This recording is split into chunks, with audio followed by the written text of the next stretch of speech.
And finally, the signing into law of the Public Procurement Bill, which sets out a single framework for buying and paying for goods by all state organs, has received mixed reaction. While some analysts have welcomed the act as a much-needed control measure, others say it's unsurprisingly polarising, with preferences for some and not other role players. The act is said to divide up 1 trillion rand in annual spend and address corruption in public procurement. CEO at 2020 Inside, Karabo Mashugane, speaks to us now. Thank you so much for your time. It's been touted as the new dawn for public procurement. Is that the case? Yes, thanks for having me.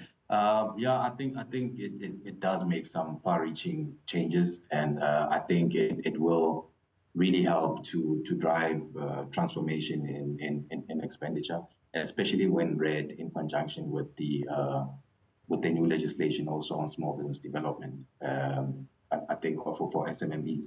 So I think there's there's set aside requirements for SMMEs. There's quite a big element also dedicated to localization, and also just supporting a more efficient sort of process for dealing with disputes on contracts, etc., that are issued by government through the tribunal. Let's delve into some of those changes that are anticipated now that this has become law. On the side of corruption, we do know in this country that it's well documented, the rot that has been. What form in terms of public procurement does the Act find the current status quo in terms of the effectiveness that it will have and the speed at which we should be moving in South Africa to rid ourselves of the past? Yeah, so I think there's two key elements that I saw. One is, it empowers accounting officers, firstly, that any sort of instruction they receive from anybody who's got authority over them that is in contravention with the Act and its intent, they can ignore it, and that no sort of action can be taken against them for ignoring that Act or refusing to comply with it. And so if there is any undue pressure put on accounting officers to deviate from some of the legislation and requirements, it protects them. And then the other part I think that is critical is also the setting up of the tribunal, which then provides an avenue for aggrieved parties to not necessarily have to go the legislative route initially, but to go through the tribunal and see and try and get some relief there. And while a matter is being reviewed by the tribunal, it also then provides for a temporary sort of hold of procurement process. So awards, tenders cannot be awarded or contracted while there's still a review that is taking place. So I think it will help in that case to deal with it, relieve some of the pressure on the courts. And I think if somebody doesn't get relief from the tribunal, they still have an opportunity, obviously, to approach the courts for that. Is it tight enough, though, to at least create a buffer where loopholes may be found? Look, I think it's a great start.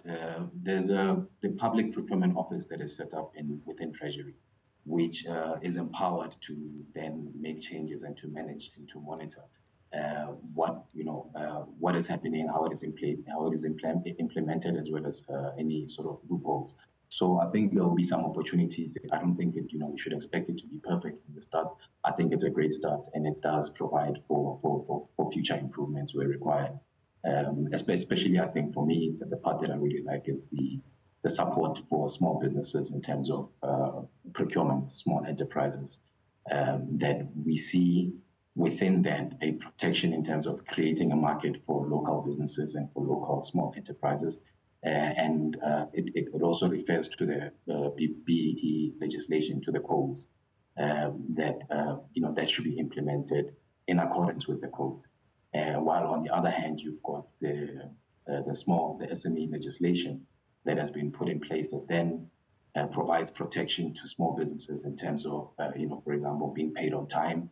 It actually stipulates the rights of small businesses and their right to charge interest and their right not to be unfairly contracted or subjected to unfair contract terms. So I think together it creates a good balance in terms of when read together, the development support that the Department of Small Businesses is empowered to provide to small businesses. We also have the ombudsman within that deals with disputes directly that come out of small businesses. So we'll find that small businesses have got multiple avenues to deal with contract disputes through the tribunal, but also through the Office of the Ombudsman that's been set up to deal with specifically with small business issues. Thank you so much for your input. Karabo Mashugane is the CEO of 2020 Insight in reaction to the signing into law of the Public Procurement Bill.